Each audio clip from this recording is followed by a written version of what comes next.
할렐루야. 하나님께서 우리와 함께 계십니다. 이 시간 제가 설교할 때 성령으로 말씀을 전하도록 기도하시기를 바랍니다. 여러분들이 말씀을 들을 때도 성령으로 말씀을 들으시기를 바랍니다. 성령이 우리와 함께 하지 않으면 이 예배는 아무런 의미가 없어요. 성령이 역사하실 줄 믿고 선제감사로 영광을 돌립시다. 감사합니다. 오늘 말씀은 좀 제목이 특이합니다. 뽑아버릴까요? 그게 제목이에요. 뽑아버릴까요? 한번 들어봅시다. 예수님께서 천국에 가는 비유를 여러 가지로 말씀을 하셨는데 그 중에 가라지 비유를 말씀하셨어요. 한 농부가 제 밭에 좋은 씨를 뿌렸는데 싹이 나고 점점 자라면서 가라지가 보였다는 거예요. 그래서 밭을 관리하는 종들이 주인에게 와서 말을 합니다. 주인님, 밭에 좋은 씨를 뿌렸지 않습니까? 그런데 이 가라지가 어디서 생겼을까요? 종들이 생각할 때는 참 이상하다는 거예요. 밭을 갈아서 고르게 하고 씨를 뿌릴 때는 좋은 씨만 뿌렸는데 어디서 가라지가 이렇게 생겨났을까요? 이 가라지 비유는 예수님이 그 유명한 씨 뿌리는 비유 다음에 바로 하신 말씀입니다. 이 씨 뿌리는 비유에 대해서는 밭에 대한 그런 설명이 있었어요. 아무리 씨가 좋아도 마음밭이 길바닥 같거나 돌짝밭 같거나 가시덤불 같거나 그렇게 해서는 안 된다. 옥토와 같이 마음밭이 좋아야만이 60배, 100배로 결실을 많이 할 수가 있다. 그런 말씀이었는데 바로 이어서 거기에 대한 보충 말씀을 주신 것입니다. 그러면은 씨가 좋고 또 밭도 좋아요. 농사를 지어요.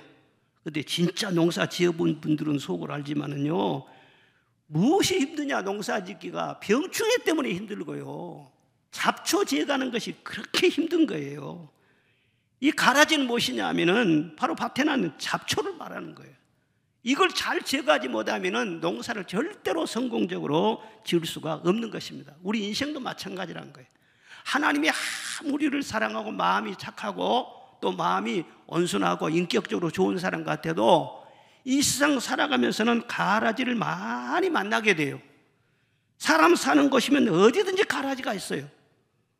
성공과 행복을 방해하고 건강과 생명을 위협하는 그런 가라지가 순간순간 삶의 현장에 막 돋아납니다. 때로는 질병과 사고로, 재난으로 이런 가라지가 나를 굉장히 괴롭혀요. 또 사람이 가라지 노릇을 해요. 가까운 사람 중에서 그런 사람이 있어요. 괴롭힐 뿐만 아니라 이 인간관계가 막 힘들게 되면은 막 진을 다 빼놓는 거예요. 믿었던 사람들이 가라지로 돌변을 하여 그러면 얼마나 참 인생이 힘들어지는지 모릅니다. 예수 믿으면 가라지가 없겠지 그런 생각인데 아니에요. 예수 믿어도 좋은 씨를 뿌리고 본문 말씀 보면은 가라지를 더 뿌렸다고 그랬어요.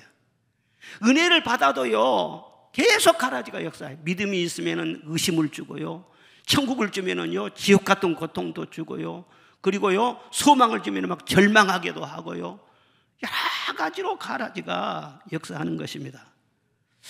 그러면 어떻게 이걸 대처를 해야죠? 가라지를 제거하기는 제거해야 되겠는데 이 본문에 보면은 종과 주인의 대화를 보면 알 수가 있어요.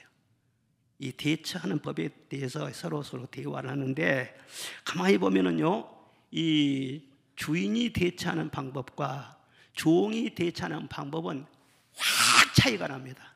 전혀 딴 그런 말을 하고 있어요. 수준 차이가 여기서 나는 거예요. 영적으로 수준이 아주 낮은 그런 사람은 종처럼 그렇게 말을 해요. 근데 수준이 높은 사람은 주인처럼 가라지 대처하는 것을 지혜롭게 잘 할 수가 있는 것입니다. 주인이 말한 건 뭐냐면 뽑아버립시다. 이거. 뽑아버려요. 그러면 될 거 아닙니까? 근데 종은요, 주인은 뭐라고 하느냐? 첫째는 먼저 배후를 보라는 거예요. 밭에 난 가라지만 보지 말고 현상만 보지 말고 그 배후에 영적인 것이 있다는 거예요. 그걸 볼 줄 알아야 된다는 거예요. 오늘 37절에 보면 예수님이 설명이 나오는데 좋은 씨를 뿌리는 이는 인자요 밭은 세상이요 그렇게 말씀했어요. 인자, 바로 우리 예수님을 말해요. 우리 예수님은 우리에게 좋은 씨를 뿌려주는 분이라는 거예요. 말씀을 듣는 이 시간에도 주님은 좋은 천국의 씨를 뿌리고 계시는 줄로 믿습니다. 믿음과 소망과 사랑의 씨앗을 뿌려주시고 우리 영혼이 잘된 같이 범사가 잘되고 강건케 하는 씨앗을 끊임없이 뿌려주시는 것입니다. 세상에 아무리 인물이 잘나고 가진 것이 많고 지식이 많은 사람도 심령밭에 하나님의 말씀의 씨가 떨어지지 않는 그런 사람은요, 잡초만 우거지는 거예요. 가라지만 우거지는 인생 살다가 나중에는요, 후회가 막심한 거예요. 그런데 여러분들 한 사람 한 사람 택해서 불러가지고 하나님 자녀 삼아가지고는요, 이 성전에서 하나님의 말씀의 씨앗이 여러분의 심령 속에 떨어지네. 여러분, 이것이 복 중에 큰 복인 것을 감사하시기를 바랍니다. 이 좋은 씨를 주님은 뿌려줘요. 그런데 39절에 보니까 가라지를 뿌린 원수는 마귀요, 그렇게 말씀했어요. 누가 가라지를 뿌렸을까요? 마귀라는 거예요. 원수, 마귀. 우연히 가라지가 생긴 것이 아니에요. 자연적으로 발생한 것이 아니라는 거예요. 원수 마귀의 소행이라는 거예요. 그러니까 가라지만 딱 뽑아버리면 되는 것이 아니라는 거예요. 거미줄을 걷어내도 거미를 잡지 않으면 거미줄을 계속 또 치고 찌고 그러잖아요. 이와 같이 어떤 문제 하나를 해결한다고 해도 어떤 사람이 있어서 그 사람 괴롭히면 그 사람을 그냥 쫓아내보낸다고 할지라도 그 배후에 역사하는 마귀를 이기지 못하면은요, 또 생기고 또 생기고 가라지게 치어서 한다는 거예요. 영적인 수준이 종의 수준인 사람은요, 가라지가 보이면은 이거 누가 뿌렸지요? 예.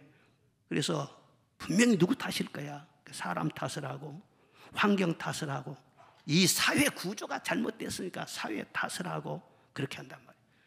그런데 주인은 영적으로 성숙한 사람이에요. 예, 성숙한 사람의 대처하는 방법은요, 전혀 달라요. 배후를 볼 줄 알아요. 다윗의 삶에 심각한 문제가 생겼습니다. 다윗이 큰 죄에 빠졌어요. 그때 얼마든지 그 죄를 덮어버릴 수가 있어요. 은폐할 수가 있어요. 그런데도 선지자의 말씀 앞에 다윗은요, 겸손하게 말을 합니다. 나는 모태에서 죄악 중에 출생하였나이다. 내가 어쩌다가 유혹을 받아가지고 그런 죄를 진 것이 아니고 실수로 죄를 진 것이 아니라 원래 저는 죄인입니다. 정직하게 그런 고백을 해요. 하나님께서 그것을 귀하게 보신 거예요. 그래서 긍휼을 베풀어서 이 다윗의 이 어려운 문제가 잘 풀린 것을 볼 수가 있습니다. 또 바울 사도도 로마서 10장 21절에 보면 그런 말을 해요. 내가 한 법을 깨달았노니 그 선을 행하기 원하는 나에게 악이 함께 있는 것이로다. 다윗이요, 성격이 상당히 좀 칼칼하거든요. 예? 부딪히기도 하고 어떤 사람 꼴을 못 보고 막 쫓아내기도 하고요, 막 화도 내고 막 그런 사람이에요. 다윗 같은 바울이 말을 잘 알아들어야지. 바울이 그런다 그 말이에요. 여러분, 바울과 같은 성격을 가진 사람이 목사님 되면은요, 아이고, 여러분들 진짜 상처받을 사람 많아요. 저 같은 사람 만나고 우리 담임 목사님 만나고 감사하시기 바랍니다. 바울 사도 같으면은 막 여차하면은 막 그냥 막 책망하고 말이죠. 엄청나게 막 강하게 막 쫓아내기도 하고요. 그런데 그렇게 나쁜 것이 자꾸 나오는 것은 우연하게 그렇게 나온 것이 아니고 본래 내 속에 악이 있다는 거예요. 선이 있는 선도 있지만 그 속에 함께 악이 있다는 거예요. 그것이 기회를 타서 밖으로 터져 나온 것이라는 거예요. 원죄를 말하는 거예요. 악의 실체. 원죄인 것을 어떻게 알 수 있습니까? 우리가 늘 와서 기도할 때마다 주여 잘못한 거 용서해 주십시오 그러는데 윤리적인 죄가 아니에요. 그것은 사실은요. 여러분들이 어디 가서 윤리적으로 큰 죄 짓고 왔습니까? 진짜 원죄는 무엇이냐면요, 하나님을 나의 왕으로 섬기면서 주 없이 살 수 없습니다. 온전히 하나님을 의지하는, 그걸 하나님께서 원하시는데 주여 주여 그러다가 기회만 나면 나요 그러고 자기가 주인 노릇하고 자기가 왕 노릇하고 자기가 할 일이 막 살아나고, 그게 원죄라는 거예요. 다윗에게도 있었고 바울 사도에게 있었어요. 그런데 나는 진짜 죄인입니다. 그걸 진실하게 깨달았어요. 그걸 깨닫고 고백함으로 말미암아 진실이 거기에서 있게 되고 비로소 정직한 삶이 시작이 된 것입니다. 여러분들이 정말 하나님 나는 죄인입니다, 이런 진정한 고백을 할 줄 모른다면 하나님 앞에 정직한 것이 아니에요. 그리고 거기서 더 영적으로 눈을 뜨면은요, 사탄의 역사를 볼 수 있는 것입니다. 물론 모든 인생의 문제가 전부 다 사탄의 역사다. 조금만 힘들고 어려운 일 생기면 아이고 이거 마귀가 역사하는구만. 그렇게 하는 그것도 너무 무리예요. 사람이 실수하고 사람이 게으르고 사람이 무책임하고 사람이 잘못되고 사람이 잘못 심어서 잘못된 결과가 나온 일들도 많이 있는 것입니다. 그런데 어떤 사건은 배후에 확실하게 사탄이 역사합니다. 그런 사건이 있는 거예요. 영적으로 깨어있는 사람은 그것을 분별할 수 있는 것입니다. 예수님께서 광야에서 금식 기도하실 때 마귀가 시험을 했어요. 예? 마귀는 영이기 때문에 육안으로 보이게 뿔 달려가지고 어떤 괴물처럼 나타나서 막 그냥 그렇게 시험한 것이 아니죠. 마귀는 생각 속에 역사하는 거예요. 예수님의 생각을 공격하는 것입니다. 돌로 떡을 만들어 먹어라. 높은 성전 꼭대기에서 뛰어내려서 인기를 한번 얻어보아라. 내게 한 번만 절해라. 천하만국의 영광을 다 너에게 줄 것이다. 전부 다 거짓말이에요. 지가 무슨 천하만국 영광 갖고 있어요. 주고 안 주고는 하나님 마음인 줄로 믿습니다. 만주의 주는 하나님이신 줄로 믿습니다. 전부 다 거짓말로 예수님께 말이죠. 그런 공격을 하는 거예요. 예수님께서 그때마다 뭐라고 했어요? 사탄아, 사탄아, 사탄아, 물러라! 쫓아버렸단 말이에요. 그게 예수님이시죠. 우리도 그렇게 하라는 말이에요. 또 베드로가 예수님 십자가 지는 것을 그리 맛이 없어서 막 만류했잖아요. 예수님 만약 십자가를 안 지면 우리가 어떻게 됩니까? 부활이 어디가 있고 성천이 어디가 있고 성령이 어디가 있어요? 우리 구원의 길이 어디가 있어요? 그런데 지가 무엇인지 알지도 못하면 십자가 못 지게. 그러니까 사탄아 내뒤로 떠나가라. 딱 예수님 명령하셨어요. 가룟 유다가 예수님 팔 때도 그랬어요. 가룟 유다에서 미워하고 막 그렇게 배신감 느끼고 그렇게 하지 않는 건 뭐냐 하면은 이 가룟 유다 배후에 지금 사탄이 역사한다는 것을 예수님이 딱 알고 계셨어요. 먼저는 사탄이 예수 팔 생각을 넣어주었어요.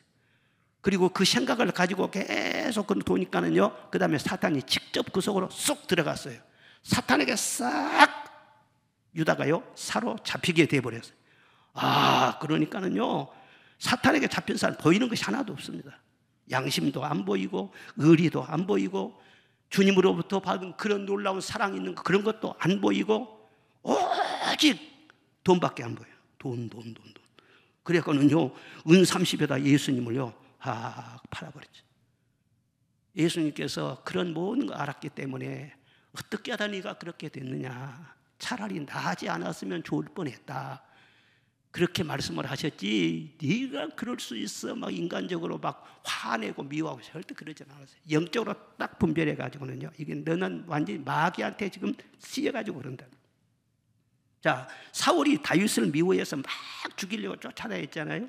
그때도 똑같은 현상이 나타납니다. 사무엘상 16장 14절 말씀 시작.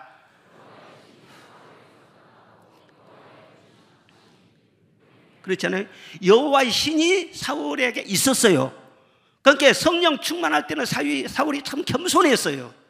그런데 왕이 된 다음에 이 사람이 예배도 드리지 않고 2년 동안이나 예배 생활을 안 해버린 거예요. 하나님을 떠나버린 거예요.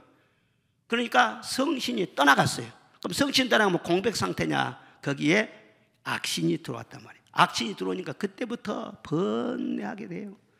그리고 미운 사람이 생겨요. 다윗같이 충성스러움 없는데 다윗이 그렇게 미워요. 그냥 슬쩍 미우고 지나간 것이 아니라 막 죽이고 싶도록 미워요. 막 쫓아다니고 막 창을 들고 다니면서 막 던지고 그렇게 그냥 미움에 붙잡혀서 그러더니 결국은요 자기가 스스로 비참하게 심판을 받았잖아요.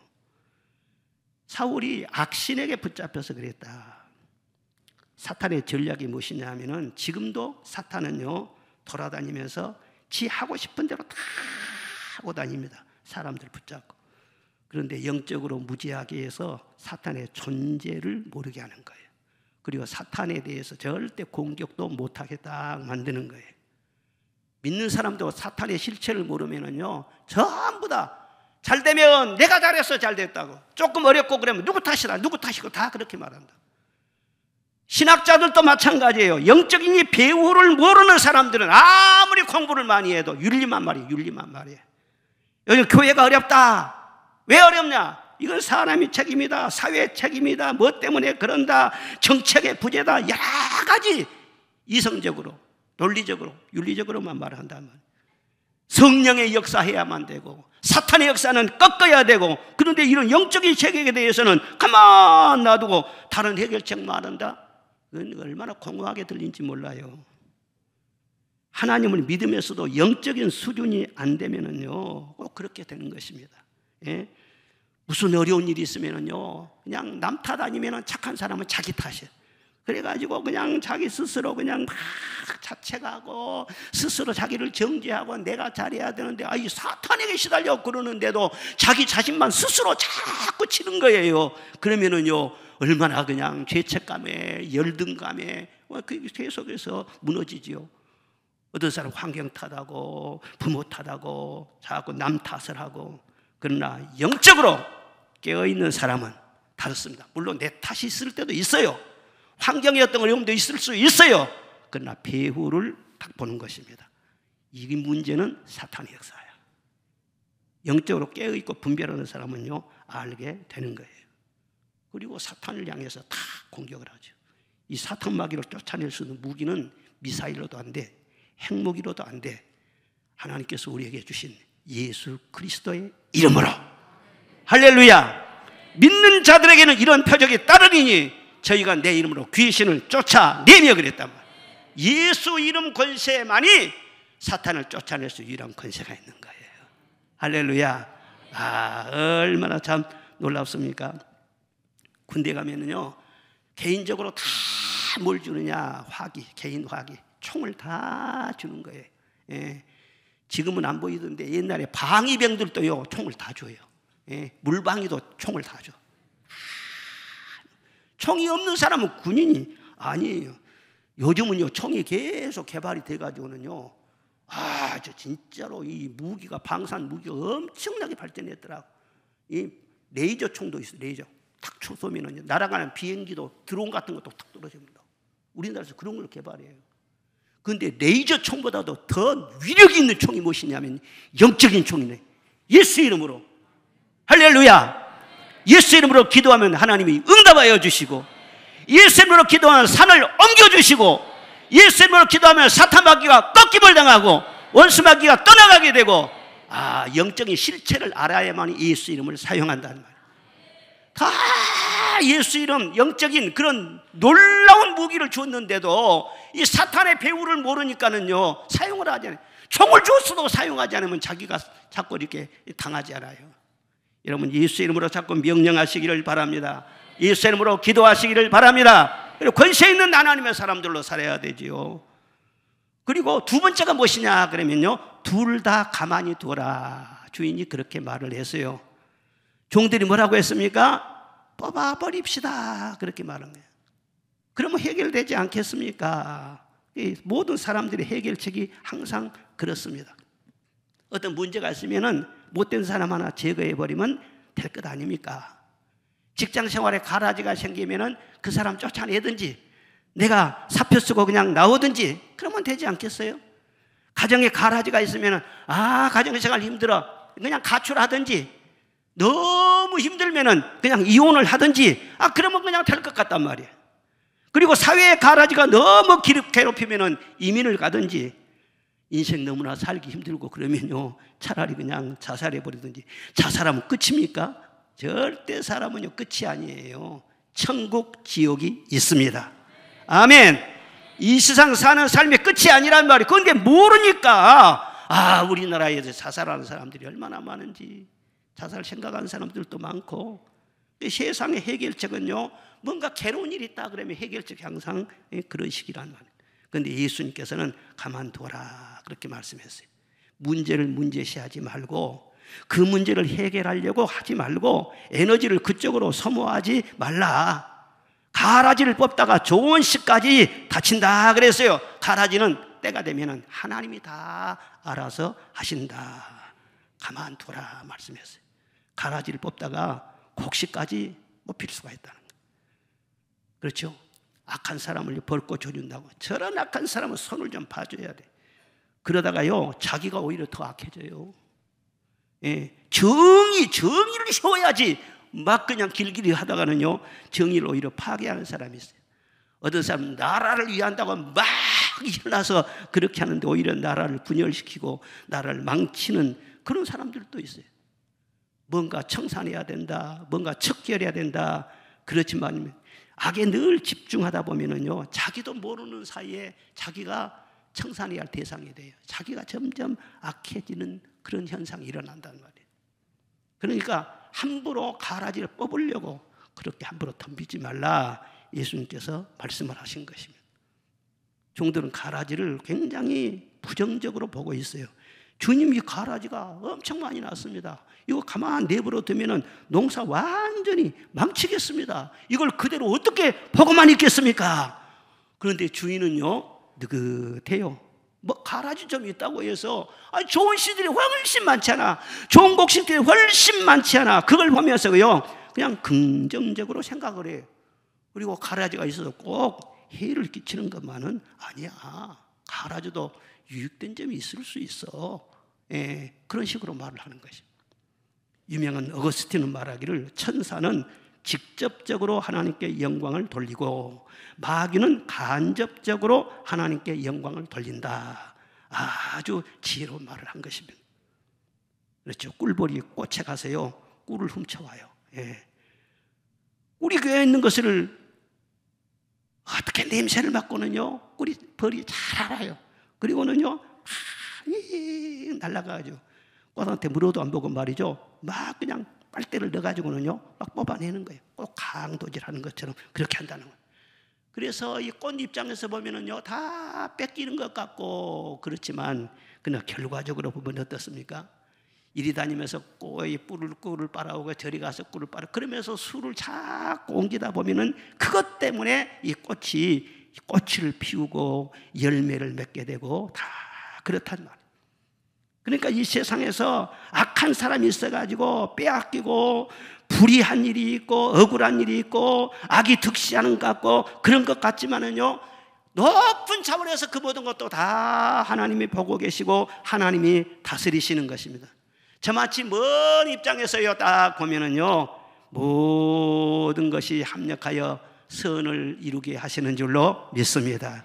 하나님은 다스리시는 왕인 것을 믿으시기를 바랍니다. 높은 차원에서 보면 가라지도 다 사명이 있는 거예요. 사명이. 가라지가 어떤 사명이 있느냐? 하나님의 자녀들로 하여금 하나님께 피하게 하는 그런 사명이 있어요. 가라지 때문에 막 힘이 들어가지고 막 주야하고 작정기도 하고 막 새벽기도 하고, 가라지 하나 넘는 사람들은 나요 살만하다. 누가 새벽기도해요? 월삭 새벽기도 한다고 해서 그건 다른 사람이 얘기지, 나는 새벽기도 안 해도 돼, 살만하다. 그렇게 가라지가 있으면은요, 아이고 내가 기도 안 할 수가 없지. 하나님께 피하게 만들어요. 하나님 만나야 진짜 좋은 일이 생기는 줄로 믿습니다. 아멘. 엘리야가 그랬어요. 엘리야가 아주 센 가라지, 이세벨이라고 하는 가라지를 만났어요. 갈멜산에서 기도해서 불이 내리는 막 놀라운 역사가 일어나고, 3년 6개월 동안 가물었던 땅에 기도해서 막 비가 쏟아지게 되고, 그리고 모든 바알신 선지자들을 다 척결을 하고 엄청난 역사가 일어난 거예요. 그런데 자기 휘하에서 자기를 위해서 기도해 주는 바알신 선지자를 다 죽어버리니까 여기 발끈해 가지고 이세벨이요, 엘리야 죽이겠다고 막 날뛰는 거예요. 오늘 해 넘어가기 전에 엘리야 죽인다는 거예요. 그 소리를 듣고 너무나 두려워 가지고 깊은 광야로 도망을 칩니다. 광야는 피하는 곳이지만요, 전통적으로 하나님 만나는 장소이기도 합니다. 그러니까 광야로 들어갔다는 것은 그냥 하나님께 피해 들어가는 거예요. 큰 기적을 행한 후에 사람이 우쭐댈 수도 있잖아요. 자기도 모르게 교만해질 수도 있잖아요. 그런데 그런 가라지를 딱 접하다 보니까는요, 막 두려워가지고는요, 광야로 들어가서 하나님 하면서 하나님 막 엎드리게 돼요. 그러니까 하나님께서 만나주세요. 천사를 보내가지고 그를 어루만져 주시고 잠이 들게 해주시고 먹을 것도 주시고 마실 것도 주시고 또 다시 잠이 들게 하시고 또 깨워주시고, 그래서 몸과 마음을 잘 회복시켜 주시는 것입니다. 그리고 엘리야야 너는 호렙산으로 가라 말씀을 하세요. 그래서 거기서 힘을 얻어가지고 40주야를 쉬지 않고 걸어가지고 호렙산으로 갑니다. 호렙산에 가서 말이죠, 깊은 굴이 있는데 그 깊은 굴 속으로 들어가서 거기서 기도를 해요. 그런데 거기서 기도하다가 놀라운 하나님의 임재를 경험하게 되는 것입니다. 하나님께서 강한 바람을 막 보내시는데 얼마나 바람이 센지 말이죠, 막 산이 막 흔들리고요, 그리고 그냥 막 바위가 터지고 깨지고 그런 역사가 일어났어요. 그리고 막 불이 지나가기도 하고 막 지진이 막 일어나기도 하고, 그런 엄청난 하나님의 그 임재 앞에 엘리야가 얼마나 마음이 두려웠겠어요. 예, 세상을 두려워하고 소문을 두려워하고 이세벨을 두려워했던 그런 것은 싹 사라져버려. 번민도 다 사라져버려. 이세벨은 아예 생각지도 나지 않고 아예 그냥 신경도 쓰지를 않아. 그리고는 거기에서 하나님 깊이 만나니까 하나님께서 엘리야에게 새로운 사명을 주시는 거예요. 엘리야야, 너는 엘리사를 세워서 후계자로 삼아라. 사명을 주시는 거예요. 그리고 그 다음에 사명을 감당하기 위해서 계속 달려가요. 가라지가 있다고 해서 가라지 뽑으려고 그가 쫓아다녔으면 얼마나 그의 몰골이 우습게 됐겠어요. 물러가라, 이세벨 물러가라, 퇴주운동 다녔으면요 그 꼴이 뭐가 되겠어요. 그런데 가라지 뽑으려고 하지 아니하고 하나님께 피해가지고 깊이 기도해서 사명을 새로 받았더니 그 사명을 감당하기 위해서 달려갈 때 지치지도 않게 하시고 아프지도 않게 하시고 죽지도 않게 하시고 하늘나라로 승천하게 해주시고, 할렐루야. 가라지 때문에 얼마나 잘 됐잖아요. 엘리야 같은 복 받으시기를 주의 이름으로 축원합니다. 저는 엘리야가 진짜 부러워요. 죽지도 않고 하늘나라로 휙 올라갔어요. 말도 못해요? 꿈도 못 꿔요? 꿈이라도 꾸고 말이죠, 엘리야를 사모하고 그래야 할 것 아니에요. 오늘 저녁에 찬양 예배를 드리는데 이 찬양 예배 드릴 때 성령의 기름 부음으로 충만할 줄로 믿습니다. 엘리야처럼 가라지가 생겨 그럼 어디로 피해요? 찬송으로 피하고 기도로 피하고 성전으로 피해야 할 줄로 믿습니다. 힘들고 어려울수록요 하나님을 더 찬양하고 하나님을 더 바라보세요. 그러면 영적 임재를 경험하게 되는 것입니다. 하나님은 크게 보이면은요 문제는 조그맣게 보여요.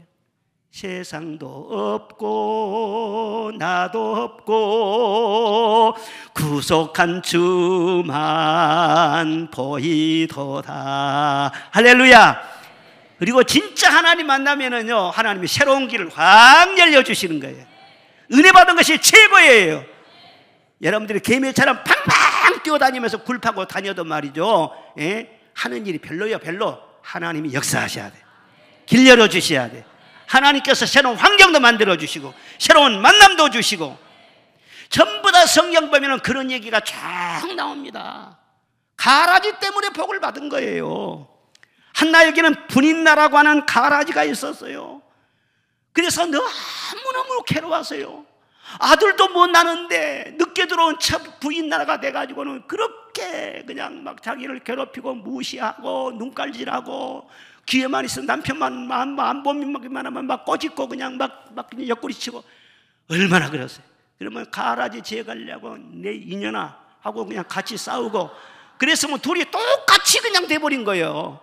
그런데 오로지 그놈 가라지 때문에 주님 하고 하나님께 의지하자. 그러다 하나님께서 기도응답으로 사무엘 같은 아들을 주시고요, 얼마나 위대하게 하나님께 영광을 돌리게 하시는 거예요. 에스더가 하만이라고 하는 가라지를 만났기 때문에 죽으면 죽으리라 금식하면서 기도해가지고 자기 민족을 구원하였고 불임절이라고 하는 새로운 절기를 탄생시키신 줄로 믿습니다. 누구든지 다 그래요.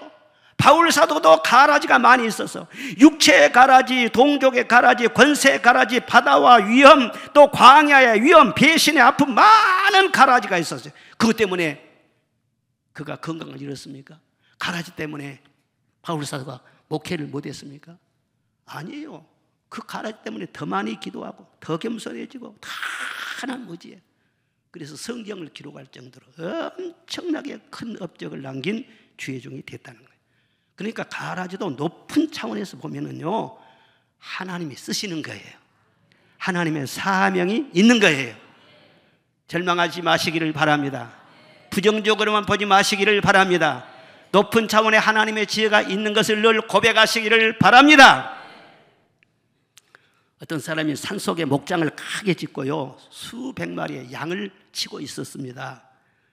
근데 여름에는 뭐 다른 짐승들도 먹을 것이 많기 때문에 그런 대로 조용히 해요. 그런데 겨울만 되면은 문제가 생기는 거예요.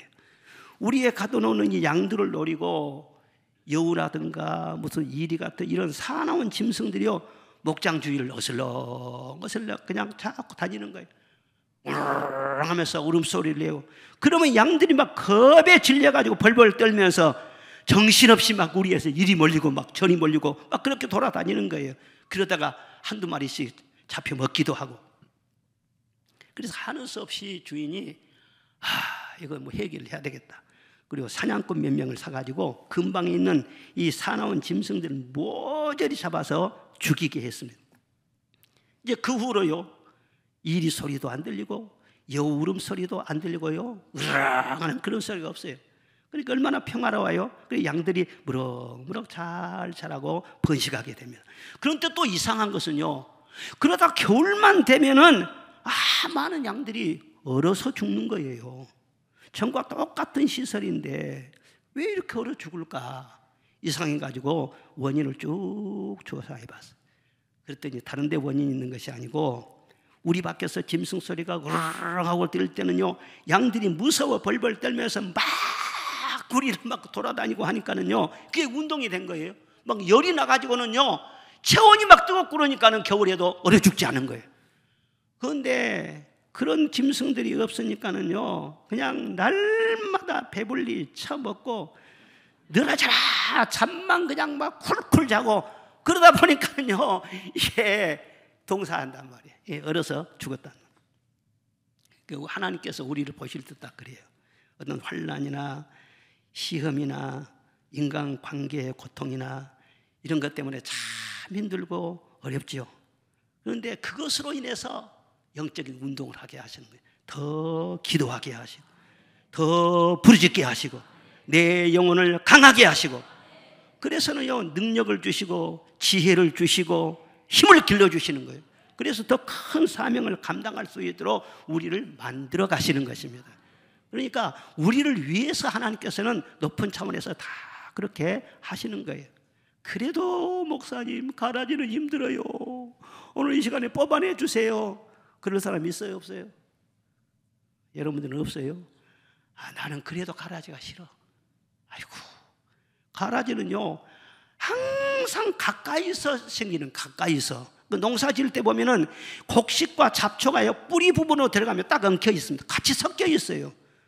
그러니까 나를 괴롭히는 사람들은 관계가 이렇게 얽혀져 있기 때문에요, 가라지는 진짜로 힘들어요.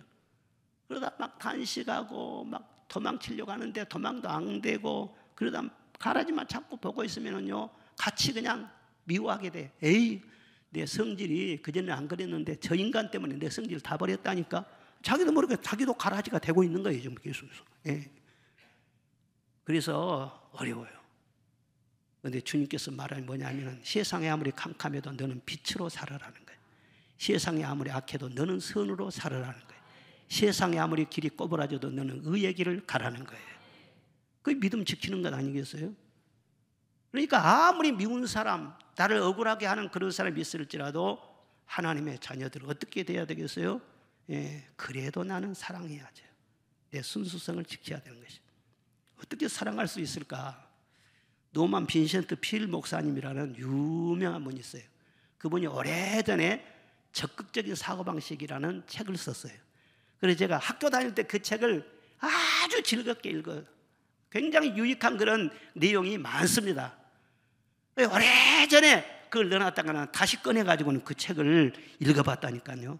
그런데 거기 보니까 내용 중에 미운 사람을 사랑하는 구체적인 방법, 그래가지고 5가지를 제시를 했어요. 한번 들어보시기 바랍니다. 첫째 뭐냐 하면은, 미운 사람의 장점을 종이에다가 적어봐라. 아무리 미운 사람이라고 해도 그래 장점이 있을 수 있지 않냐, 그걸 적어보라는 거예요. 그리고 그걸 자꾸 읽어보라는 거예요. 그리고 둘째는 미운 사람을 위해서 늘 기도해 주어라. 세 번째는 기회가 있는 대로 도와주어라. 네 번째는 의식적으로 그를 칭찬해라. 다른 사람과 말할 때 그 사람 얘기가 나오면은 그 사람 좋은 사람이야, 하고 좋은 점을 자꾸 칭찬해 주라는 거예요. 그리고 그 사람을 직접 만났을 때는 웃는 얼굴로 친절하게 대해줘라. 그러면은 네 성질도 변하지 않고 너는 영적으로도 더 성숙해질 것이고 그 가라지처럼 나를 해치려고 했던 그런 사람도 친구로 만들 수가 있다는 거예요. 감동이 안 돼요?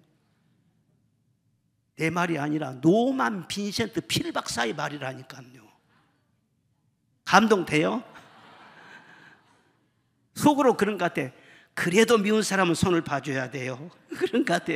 그런데 예수님 말씀 드려야지. 예? 그렇게 내가 왕노릇하고 내 마음대로 하려면 되겠어요? 그렇게 한번 해보시기를 바랍니다. 예, 미운 사람을 사랑으로 잘 그렇게 하면은요, 오히려 내 친구로 만들 수 있고 내게 도움으로 만들 수 있다는 거예요. 가만두라는 의미는요, 가만히 있으라는 그런 의미가 아니라 영적으로 끊임없이 주님 뜻대로 하면서 대처해 나가라, 그런 뜻입니다. 마지막으로는요, 추수 때를 기다리라 말씀을 했어요. 30절 한번 읽어봅시다. 시작.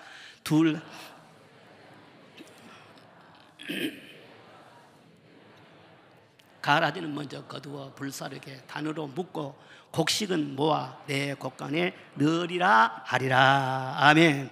가라지를 추수 때 거두어 불에 던져 사를 것이니라. 그러니까 그때까지는 둘 다 그냥 내버려 둬라. 때가 있다. 그렇게 말씀을 하시는 것입니다.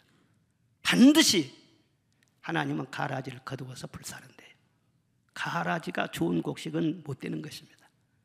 종자가 가라지면요, 처음부터 가라진 거예요. 자랄 때도 가라지고 마지막도 가라지예요. 아무리 위장하려고 해도 가라지는 가라지일 뿐인 것입니다.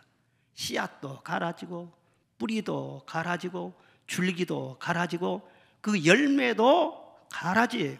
아무리 은폐하고 악이 아닌 것처럼 위장해도 어느 때 딱 이렇게 되면은요, 본색을 다 드러내게 돼요. 결국은 심판감이에요. 그래서 하나님께서 가라지를 참으신 것은 가라지를 위해서 참는 것이 아니에요.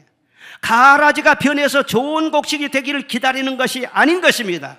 좋은 곡식이 무르익게까지 기다리신 거예요. 그리고 어느 기간 동안 함께 자라게 가만두고 보시지만은요, 딱 때가 되면은요, 곡식은 곡간에 들이고 가라지는 뽑아서 다 묶어서 불태운다는. 반드시 하나님은 구원하십니다. 심판하십니다. 반드시 하나님은 보상하십니다. 부응하십니다. 이 하나님을 확실하게 믿어야 되는 거예요. 그럼 구체적으로 가라지가 도대체 뭐냐? 예수님께서 말씀하신 가라지를 분명히 알아둘 필요가 있어요. 마태복음 13장 41절로 42절 보면은 예수님이 직접 설명을 해 주셨어요. 읽어봅시다. 시작. 저희가 그 나라에서 모든 넘어지게 하는 것과 또 불법을 행하는 자들을 거두어내어. 예. 뭐가 가라지느냐? 첫째는 넘어지게 하는 자, 그렇게 말씀을 하셨어요. 넘어지게 했다는 것은 남을 꾀가지고 죄짓게 하는 것을 말하는 겁니다. 자기 자신이 죄짓는 것도 나쁘지만 남을 깨워서 다른 사람으로 죄짓게 하는 것은 더 나쁜 거예요. 특별히 믿음의 길을 잘 가는 사람을 꾀어, 유혹해. 그렇게 해가지고 믿음의 길을 떠나게 만들어, 시험 들게 만들어, 잘못된 길로 가게 만들어. 그 책임을 어떻게 감당하려고요? 자기가 그 영혼을 책임질 수 있어요? 그런 사람들을 넘어지는 자, 가라지라고 말씀을 한 거예요. 둘째로는요, 불법을 행하는 자라 그랬어요. 이 불법이라는 것은 사랑의 법이 아닌 죽이는 법을 말하는 것입니다. 그러니까 법을 만들어요. 의인을 죽이려고 법을 만드는 그런 사람들 성경 많이 나오잖아요. 지금도 마찬가지예요. 예. 어떤 사람을 고소해요, 고발해요. 그 사람 약점만 계속해서 파요. 그래서 끊임없이 괴롭히는 거예요. 마치 사냥개가 먹잇감을 집요하게 추적하는 것처럼 그 사람의 명예와 인격과 그 사람의 평안한 것을 해치기 위해서 계속해서 공격하는 거예요. 이 불법을 행하는 자, 이게 바로 가라지예요. 이렇게 가라지 놀라는 사람도 회개하면은 용서받을 수 있지요. 그런데 죄의 질이 이렇게 된 사람은요, 회개가 안 되는 거예요. 회개가 안 돼요. 그래서 자기뿐만 아니라 자손 대대까지 그 죄가 흘러가는 것입니다. 무서운 것을 알아야 돼요. 남에게 눈물을 흘리게 하면은요, 언젠가는 내 눈에서 피눈물이 난다는 것을 알아야 돼. 다른 사람 마음을 아프게 하면 언젠가 내 마음도 아프게 된다는 것을 알아야 돼. 특별히 믿는 사람에게 선을 베푸시기를 바랍니다. 의인을 해치고 의인을 공격하는 것은요, 하나님 앞에서 무서운 책임이 따른 것입니다. 이것을 믿지 않은 사람들은요, 그냥 뭐 하고 싶은 대로 하는 거예요. 왜? 하나님이 안 보이니까요. 힘이 있다고 생각하면 하고 싶은 대로 막 공격하고 하고 싶은 대로 해치고, 그래서 하나님을 믿지 않은 이런 사람들 때문에 세상이 얼마나 혼란스러운지 몰라요. 그런데 반면에 의인은 어떻게 됩니까? 자, 43절 봅시다. 시작. 그때의 의인들은 자기 아버지 나라에서 해와 같이 빛나리라. 귀 있는 자는 들으라. 아멘. 그때 의인들은 자기 아버지의 나라에서 뭐같이 빛난다고요? 해와 같이 빛나는, 해와 같이 빛난다는 찬송이 여기서 나온 거예요. 당신의 그 순종이 천국에서 해같이 빛나리. 당신의 그 인내가, 그 헌신이 천국에서 해같이 빛나리. 할렐루야. 천국에서 해같이 빛난다는 그런 말이 요한계시록에 나오고요, 그 복음서에는 여기밖에 안 나와요. 그런데 왜 가라지 비유를 말하면서 천국에서 의인들은 해같이 빛난다 그렇게 표현을 하셨을까요? 의인들이 가라지 때문에 많이 시달렸잖아요. 가라지 때문에 더 인내하게 되고, 기도도 많이 하게 되고, 더 하나님 의지하면서 단련도 받게 되고, 가라지 때문에 막 시달렸어. 그러면서요, 점점 믿음이 순수해졌어요. 하나님 기뻐하는 방향으로 자꾸 변화가 되는 거예요. 그러니까 가라지 덕분에 믿음이 연단을 받게 되고, 오히려 그 덕분에 천국에서 해같이 빛나게 되더라. 하나님을 바라보시기를 바랍니다. 우리 그리스도인들은 절대 째째한 사람, 시시한 사람 되면 안 돼요. 사람이 알아주나 안 알아주나 그것 보면 사람이 째째하게 돼버리는 거예요. 너무 조급하게 생각하지 마. 사람 눈을 의식하지 말라. 심지어는 목사님이 나를 보나 안 보나, 아이고 우리 원로 목사님이 나를 봐주면 좋겠는데, 그거 봐갖고 뭐 하려고? 주님이 보시면 되는 것이지. 나는 우리 집사람 보기도 힘든데 누구를 내가 보고 다닌다고? 아니 내가 잘못했구만. 우리 집사람 보기가 힘든 거 아니에요. 아멘. 집사람 보기가 좋아요. 그런데 이를테면 그러지, 저도 막 우리 성도를 보고 싶고 위로해주고 싶고 그러지만은요, 그것은 하나의 보너스고 진짜로 하나님 눈을 의식해야 한다니까. 주님이 나를 보고 기억하시면 촉하지 않느냐는 거예요. 언제 그렇게 해준다고요? 추수 때. 추수 때는 언제예요? 성경에 말하는 그날, 우리 주님이 재림하시는 그날을 말하는 거예요. 기독교는 어떤 종교냐? 그날의 종교인 것입니다. 성경에 보면은 신약 성경만 주님 다시 오시는 그날을 318번이나 언급을 하고 있어요. 그날, 반드시 그날이 온다. 인생은 돌고 도는 윤회가 아닌 거예요. 역사라고 하는 것은 돌고 도는 쳇바퀴 역사가 아닌 것입니다. 화살이 관역을 향해서 확 날아가는 것처럼 이 역사는 직선적으로 종말을 향해서 확 오메가 포인트를 향해서 날아가는 거예요. 그 오메가 포인트, 우주의 종말이 무엇이냐? 예수님 다시 오시는 날, 주님 다시 오시는 날. 그날에 대한 소망이 없는 사람은 그리스도인이 아니에요. 반드시 주님은 다시 오십니다. 그리고 우주적으로는요, 그날이 딱 한 번 오지만은요, 그 안에도 개인적으로, 시대적으로, 국가적으로 하나님의 구원의 역사를 이룰 때가 있어요. 심판하실 때가 있어요. 순간순간 종말이, 순간순간 작은 추수 때가 있는 것입니다. 그때 하나님께서는 반드시 구원할 자를 구원하시고 심판할 자를 심판하신다는 거예요. 세상 사람들은 그날을 모르기 때문에 오직 자기 날만 있는 줄 알아요. 그리고 세상 것만 붙들고 살아나가요. 그런데 그리스도의 신부들은 다시 오실 그 신랑 되신 주님을 맞이하기 위해서 신부 단장하면서 늘 그날을 준비하고, 그날에 큰 위로가 있을 것을 믿고 큰 보상이 있을 것을 믿고 그날을 사모하는 그런 성도가 되어야 할 줄로 믿습니다. 언제 다시 주 오실지 아는 이가 있는가? 신랑으로 오실 주님 맞이를 준비되었는가? 우리 한번 찬송을 불러봐요.